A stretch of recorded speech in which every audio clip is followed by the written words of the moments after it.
ألا بذكر الله تطمئن القلوب.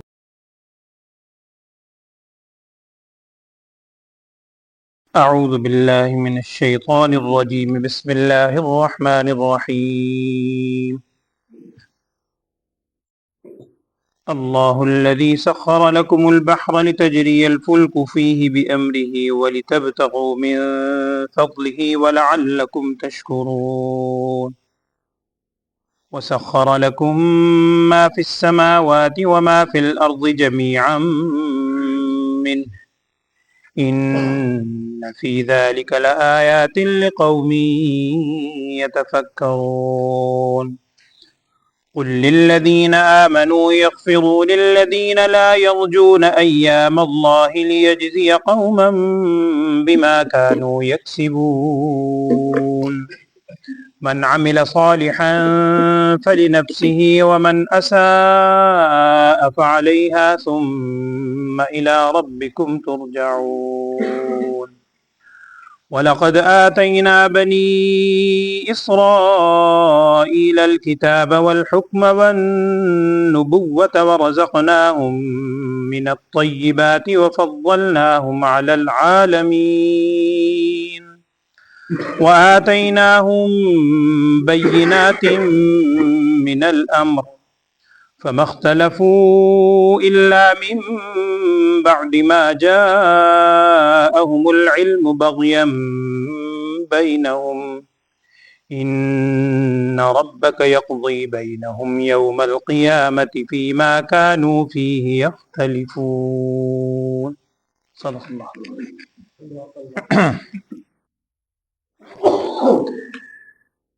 بسم اللہ الرحمن الرحیم. سورہ جاسیہ مکی صورتوں میں سے ایک صورت، اور یہ بات پہلے بھی میں نے ایک دفعہ شاید آپ سے عرض کی تھی کہ مکی اور مدنی صورتوں میں جو ہم تقسیم کرتے ہیں، ان میں صورت کو اکثر آیات کے اعتبار سے اس کو مکی یا مدنی کہا جاتا ہے. مطلب یہ ہے کہ اس صورت کے اندر بیشتر آیات ہیں، کسی میں 100 سے زائد بھی ہیں، 100 سے کم ہیں، معین ہیں، مسانی ہیں. پہلے ایک دفعہ بات آئی تھی. تو اس صورت میں جو زیادہ تر آیات اگر مدنی ہیں یا مکی ہیں تو وہ پوری صورت مکی یا مدنی کہلاتی ہے. اس کا مطلب ہے کہ ہو سکتا ہے کہ کسی صورت کے اندر کوئی ایک آیت ایسی ہو کہ جو مکی نہ ہو، مدنی ہو، لیکن صورت زیادہ تر آیات کو سامنے رکھتے ہوئے مکی ہی کہلائے گی. جیسا کہ یہ آج بھی آپ نے آیت سنی ہے، اس کے بارے میں بعض حضرات نے لکھا ہے کہ یہ مدنی آیت ہے اگرچہ صورت مکی ہے. تو یہ نام اسی اعتبار سے رکھا جاتا ہے اس صورتوں کی اکثر تعداد کو دیکھ کر. کل اس حوالے سے عقائد کے بارے میں اس چیز کا ذکر آیا تھا کہ اللہ جل شانہ نے اپنی قدرت کی نشانیاں بیان کی تھیں، جس میں توحید کے بارے میں دلیل تھی کہ اللہ کی ذات وہ ہے جس نے یہ پیدا کیا، یہ پیدا کیا، تمہارے لیے پیدا کیا، دن اور رات کا اختلاف ہے. پھر آخر میں کہا تھا تلک آیات اللہ، یہ اللہ تعالیٰ کی آیات ہیں جو ہم آپ کے اوپر حق کے ساتھ پڑھ کر سناتے ہیں. آج کی آیات میں بھی اللہ تعالیٰ کی قدرت کی نشانیاں ہیں، لیکن ان نشانیوں کا تذکرہ ہے جن کا تعلق انسان کی ذات سے ہے. دوسرے لفظوں میں اللہ تعالیٰ کے انعامات جن سے انسان فائدہ اٹھاتا ہے. وہ کیا ہے؟ آج جو آپ نے آیات سنی، پہلی آیت یہ ہے کہ اللہ کی ذات وہ ہے جس نے تمہارے لیے سمندر کو مسخر کر دیا تاکہ اس کے اندر جہاز، کشتیاں وغیرہ چلیں، بِأَمْرِهِ، اللہ تعالیٰ کے حکم سے. اور یہ سارا کچھ چلنا کوئی کھیل کود نہیں ہے. انسان اس میں اگر اللہ تعالیٰ کی ذات کی طرف اپنا دھیان رکھے تو ہوگا کیا پھر؟ وَلِتَبْتَغُوا مِنْ فَضْلِهِ وَلَعَلَّكُمْ تَشْكُرُونَ. یہ چلت پھرت تمہاری کس لیے ہے؟ تاکہ تم اللہ کا فضل تلاش کرو. اور آپ جانتے ہیں اب بھی فی زمانہ بھی جتنی آمد و رفت ہے سامان کی، جتنی ٹرانزیکشن ہے سامان کی، وہ زیادہ تر 90% تک، 90% تک جو سامان کی آمد و رفت ہے ایک ملک سے دوسرے ملک میں، وہ سمندری راستوں سے ہی ہوتی. بڑے بڑے کنٹینر ہیں، بحری جہاز آ رہے ہیں جا رہے ہیں. لِتَبْتَغُوا مِنْ فَضْلِهِ، تاکہ تم اللہ کا فضل تلاش کرو، اور اللہ کا فضل تلاش کر کے تکبر میں نہ آؤ. اپنی بڑائی کی طرف تمہارا دماغ نہ جائے، وَلَعَلَّكُمْ تَشْكُرُونَ، تاکہ تم پھر اللہ کا شکر ادا کرو کہ اللہ تعالیٰ نے ایسی بڑی بڑی موجیں اس کو تمہارے لیے مسخر کر دیا۔ اور مسخر کرنے کا مفہوم پہلے بھی آیا تھا، آگے اگلی آیت میں بھی یہ لفظ آ رہا ہے، قرآن میں کئی جگہ الفاظ ہیں، وہاں بھی میں نے آپ سے عرض کیا تھا مسخر کرنے کا مطلب یہ نہیں ہوتا اللہ نے تمہارے بالکل تابع کر دیا ہے، تم جیسے مرضی اس کو گھما لو، جیسے مرضی ہواؤں کو موڑ دو، جیسے مرضی کرو، ایسا نہیں۔ وہ تو انسان اپنی ذات کے ایک سانس کا بھی یعنی تابع نہیں کر سکتا۔ مطلب یہ ہے کہ اللہ تعالیٰ نے انسان کے کام میں لگا دیا، انسان کی خدمت میں لگا دیا۔ اگر ہواؤں کو اللہ نے حکم دیا ہے، سورج کو حکم دیا ہے، سمندر کو حکم دیا ہے، تو وہ اس سے سرے منہ انحراف نہیں کر سکتے۔ اور ہے کس کے لیے؟ انسان کے لیے، تاکہ انسان اس سے فائدہ اٹھائے، جیسے یہاں الفاظ ہیں، تاکہ تم اللہ کا فضل تلاش کرو اور پھر اللہ کی طرف رجوع کرتے ہوئے اللہ کا شکر بھی ادا کرو۔ یہ ہے اصل بنیاد۔ اللہ تعالی ہمیں بھی ہر نعمت کے موقع پر شکر کرنے کی توفیق دے، آمین۔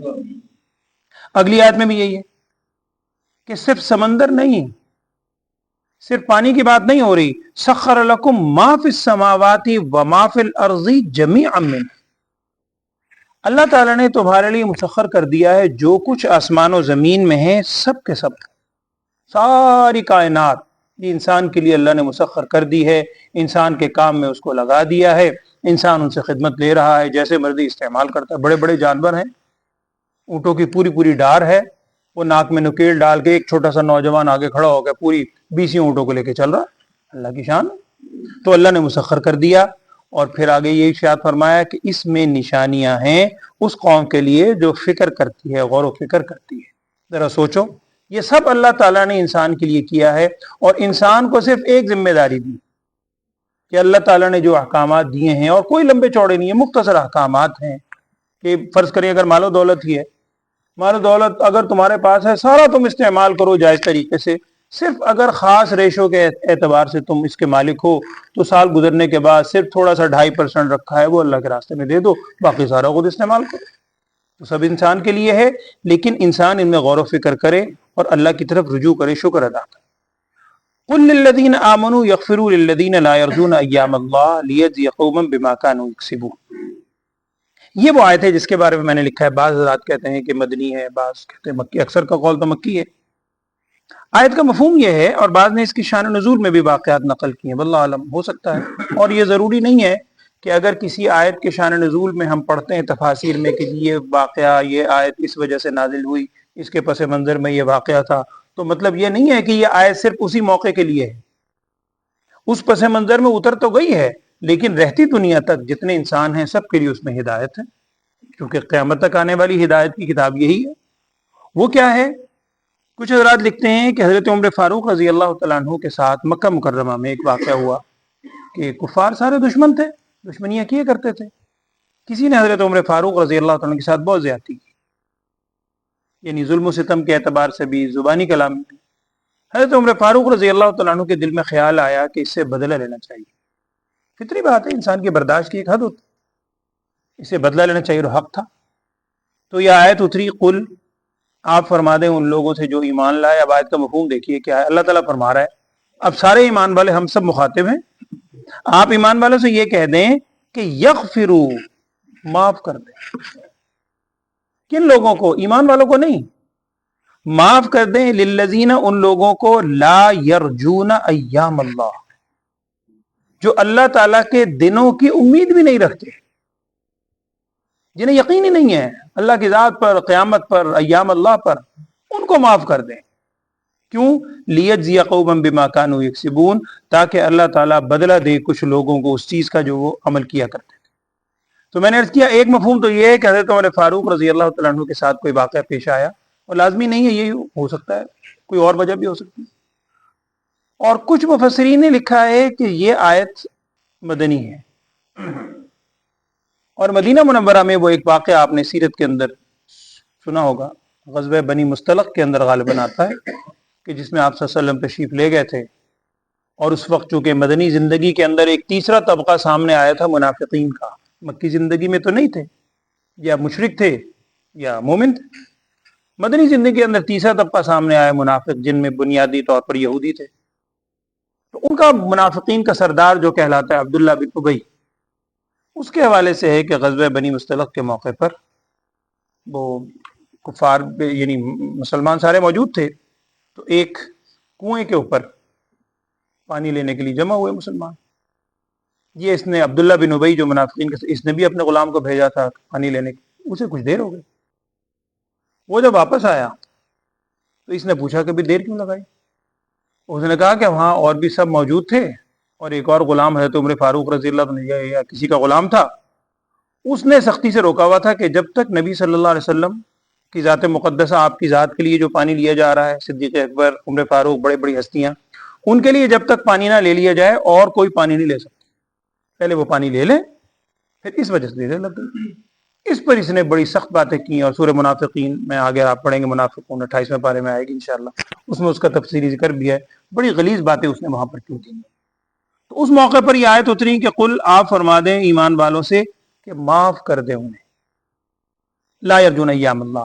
لیکن اس کا مطلب یہ قطعاً نہیں ہے کہ ہر موقع پر ہی معاف کر دیں، اس لیے کہ جہاد کے بارے میں آیات واضح طور پر ہیں، بدلہ لینے کو حکم ہے، بدلہ لیا گیا، اور اگر مدنی آیت شمارو تو 100% ہے. یعنی عام معاملات کے اندر اگر کوئی اونچ نیچ ہو جاتی ہے تو کوشش کریں انہیں معاف اور درگزر کر دیا کریں. دوسرا یہاں لفظ ہے ایام اللہ، لفظی معنی تو ہے اللہ تعالیٰ کے دن، دنوں جمع ہے بلکہ اللہ کے دنوں. اللہ کے دنوں سے کیا مراد ہے؟ کچھ مفسرین کا کہنا یہاں بھی یہی ہے کہ ان سے مراد ہے قیامت. قیامت میں جب ان کے وہ دن آئیں گے اور ان کے ساتھ فیصلہ ہوگا، اللہ تعالیٰ کے حضور سزا اور جزا جو بھی معاملہ ہوگا، ان دنوں پہ ان کو چھوڑ دیں.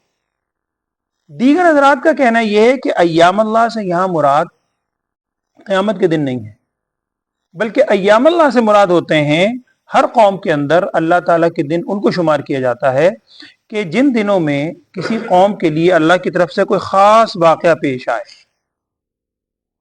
اب وہ واقعہ بعضوں کے لیے عبرت بنتا ہے، بعضوں کے لیے سزا بنتا ہے، بعضوں کے لیے اجر بنتا ہے. مثال کے طور پر حضرت موسیٰ علیہ السلام کے ساتھ پیچھے آپ کئی دفعہ واقعہ سن چکے ہیں، تفصیلی واقعہ بھی آ چکا کہ موسیٰ علیہ السلام کی قوم کو، بنی اسرائیل کو جب اللہ تعالیٰ نے فرعون سے نجات دی، اب وہ بڑا اہم واقعہ ہے کہ فرعون اور اس کو پورا لشکر غرق ہو گیا، موسیٰ علیہ السلام بنی اسرائیل کو لے کے نکل گئے. اب وہ بڑا مشہور واقعہ ایام اللہ میں سے ہے، لیکن وہ واقعہ موسیٰ علیہ السلام اور ان کی قوم کے لیے بہت بڑی بشارت ہے، خوشخبری ہے، اور فرعون اور اس کی قوم کے لیے، قبطی کے لیے بہت بڑی عبرت ہے، بعد میں آنے والوں کے لیے عبرت ہے. تو اس طرح کے جو واقعات پیش آئے ہیں انبیاء علیہ الصلوۃ والسلام کے زمانے میں، اس سے مراد ہے ایام اللہ. تو جو لوگ ایام اللہ کا امید نہیں رکھتے، یقین نہیں رکھتے اور ہنسی مذاق اڑاتے ہیں، ایسے لوگوں کو آپ معاف کر دیا کریں. لیجزی قوما بما كانوا یکسبون، اس کا بھی عام مفہوم تو یہ ہے کہ قوم سے یہاں پر مراد وہی لوگ ہیں جو لا یرجون، امید نہیں رکھتے. پھر اس کا معنی یہ ہوگا کہ آپ ایمان والوں سے کہیں کہ بخش دیں ان لوگوں کو جو امید نہیں رکھتے ایام اللہ کی. کیوں؟ تاکہ اللہ تعالیٰ ان سے خود نمٹ لے، اللہ تعالیٰ ان کو خود بدلہ دے گا بما کانوا یکسبون، جو وہ عمل کیا کرتے تھے. اور کچھ مفسرین نے یہاں لکھا ہے کہ یہاں قومن سے مراد ایمان والے. پھر مفہوم یہ ہوگا کہ آپ بخش دیں ان لوگوں کو جو اللہ تعالیٰ کے ایام پر یقین نہیں رکھتے، امید نہیں رکھتے. کیوں؟ تاکہ اللہ تعالیٰ بدلہ دے ان مومنین کو جو انہوں نے صبر کیا ہے، جو برداشت کیا ہے، جو درگزر سے کام لیا ہے صرف اللہ کے کہنے پر، اللہ تعالیٰ تاکہ ان کو اس کا اجر دے جو اس کی شان کے لائق ہے. یہ مفہوم بھی ہو سکتا ہے، واللہ اعلم. اگلی آیت میں ہے کہ من عمل صالحا فلنفسہ، پہلے بھی آیت گزر چکی ہے ایک جگہ قرآن میں. اس کا مفہوم بھی یہی ہے کہ جو نیک عمل کرے گا اپنی ذات کے لیے، دوسرے پر اس کا کیا اثر آنا ہے. ومن اساء فعلیہا، اور جو کوئی برا عمل کرے گا اس کا وبال بھی اسی کی ذات پر آئے گا. وہی ہے لہا ما کسبت ولکم ما کسبتم، ان کے لیے وہ ہے جو انہوں نے کمایا، تمہارے لیے وہ ہے جو تم نے کمایا. ہر شخص اپنے عمل کا خود ذمہ دار ہے، اور پھر تم اللہ ہی کی طرف لوٹو گے، اللہ تعالیٰ تم اس کی خبر دے دے گا. آخری جو دو آیات آج آپ نے سنی ہیں، اس کے اندر یہ کہا جا رہا ہے، پہلے تو ذکر تھا اللہ تعالیٰ کی نعمتوں کا کہ اللہ نے مسخر کر دیا، آسمانوں میں زمینوں میں جو چیزیں ہیں سب کو مسخر کیا، آپ ان سے درگزر سے کام لیں، اور نیک عمل کرنے والوں کے لیے یہ ہے، برے عمل کرنے والوں کے لیے یہ ہے. اب تسلی کے لیے نبی صلی اللہ علیہ وسلم کی ذات مقدسہ اور ایمان والوں کی تسلی کے لیے واقعات بیان ہو رہے ہیں سابقہ امتوں کے.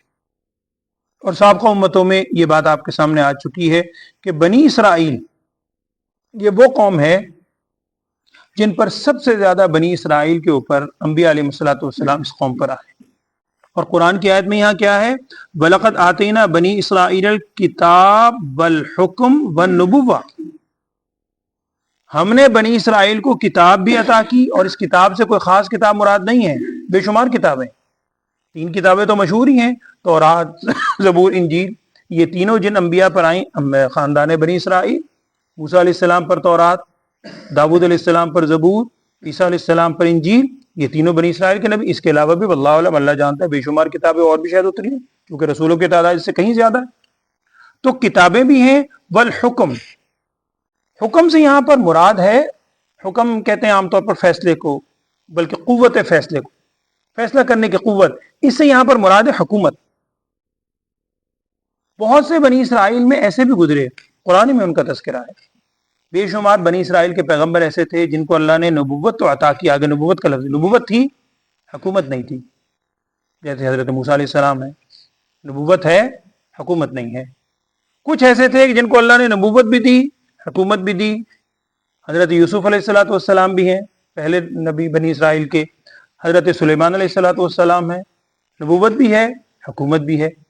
اور کچھ قرآن میں ان کا بھی ذکر ہے بنی اسرائیل ہی کے اندر جن کو حکومت تو دی، نبوت نہیں دی. جیسے کہ طالوت، قرآن میں گزرا ہے واقعہ سورہ بقرہ کے اندر، طالوت اور جالوت کا واقعہ. وقتل داود جالوت، داؤد علیہ السلام نے جالوت کو قتل کیا تھا. تو طالوت جو بادشاہ تھا، فلما فصل طالوت بالجنود، سارا واقعہ ہے. ان کو بادشاہت اللہ نے دی تھی اور قرآن نے اس کا ذکر کیا. اور قرآن نے الفاظ ذکر کیے ان کی صفات میں، وَزَادَهُ بَسْطَةً فِي الْعِلْمِ وَالْجِسْمِ، علم اور جسم کے اعتبار سے وہ زیادہ تھے، بہت قوت والے تھے. تو انہیں حکم اور حکومت ملی ہے، نبوت نہیں ملی. اسی کا ذکر ہے کہ ہم نے بنی اسرائیل کو دی کتاب بھی، اور حکم، قوت فیصلہ، حکومت بھی، اور نبوت بھی. اور ہم نے ان کو رزق دیا، پاکیزہ رزق، بے شمار رزق، بہت زیادہ ان پر اللہ کے انعامات ہوئے. اور ہم نے ان کو جہان والوں پر فضیلت بھی دی. پہلے بھی یہ بات آپ کے سامنے آ گئی تھی کہ جہان والوں پر فضیلت سے مراد اس دور میں جتنے انسانیت تھے، جہان میں لوگ تھے، ان پر فضیلت تھی. لیکن اگر آپ مجموعی حیثیت سے دیکھیں تو وہ فضیلت اس امت محمدیہ صلی اللہ علیہ وسلم کو حاصل ہے. قرآن میں اس کا بھی ذکر ہے. آخری آیت میں آج یہ ہے، وَآتَيْنَاهُمْ بَيِّنَاتٍ مِّنَ الْأَمْرِ، ہم نے ان کو واضح احکامات دیے دین کے بارے میں. فَمَا اخْتَلَفُوا إِلَّا مِن بَعْدِ مَا جَاءَهُمُ الْبَغْيُ بَيْنَهُمْ. اچھا، یہ جو احکامات آئے اور انہوں نے ان احکامات کا انکار کیا یا ان کو نہیں مانا، یہ نہ ماننا اس وجہ سے نہیں تھا کہ انہیں احکامات سمجھ نہیں آئے، وہ احکام کو سمجھ نہیں سکے، جی ہم کیسے عمل کریں، ہمیں علم نہیں ہو سکا. نہ، من بعد ما جاءہم العلم، علم تھا انہیں، اس کے باوجود انہوں نے انکار کیا. کیوں؟ بغیم بینہم، کل بھی یہ الفاظ آئے تھے غالب اسی سے ملتے ہوئے، بغیم بینہم، آپس کی ضد کی وجہ سے. بس ضد ہے، نہیں ماننا. اب ضد کو تو پھر کوئی علاج نہیں. ان ربک یقضی بینہم یوم القیامہ. اب آخری الفاظ یہ ہیں کہ بے شک آپ کا رب ان کے درمیان قیامت کے دن فیصلہ کر دے گا، قریب آنے والا ہے، ان تمام چیزوں میں جن میں وہ اختلاف کیا کرتے تھے. اس کے بعد ثم جعلناک علی شریعۃ من الامر، نبی صلی اللہ علیہ وسلم کے حوالے سے ذکر آئے گا انشاءاللہ، کل ہم پڑھیں. ترجمہ پڑھیے. اعوذ باللہ من الشیطان الرجیم، بسم اللہ الرحمن الرحیم. اللہ الذی سخر لکم البحر، اللہ کی ذات وہ ہے جس نے مسخر کر دیا، تمہارے کام میں لگا دیا، کس کو؟ بحر، سمندر کو. لتجری الفلک فیہ بامرہ، تاکہ تم اپنے لتجری الفلک فی بامرہ، جاری ہوں اس میں فلک، کشتیاں، جہاز، جو بھی کہہ لیں، اس سمندر میں، بامرہ، اللہ کے حکم کے ساتھ. اور ولی تبتغوا من فضلہ، تاکہ تم پھر سفر کر کے اللہ کے فضل کو تلاش کرو، آسان زبان میں تجارت کرو. ولعلکم تشکرون، اور پھر تاکہ تم اللہ کا شکر بھی ادا کرو.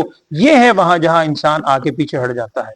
تجارت بھی کرتا ہے، فائدہ بھی اٹھاتا ہے، بہت نفع حاصل کرتا ہے، لیکن جب شکر کا معاملہ آتا ہے پھر ناشکری میں آتا ہے اور کہتا ہے میں نے کیا. وہاں سے بس خرابی پیدا ہو. اللہ تعالیٰ ہمیں معاف فرمائے.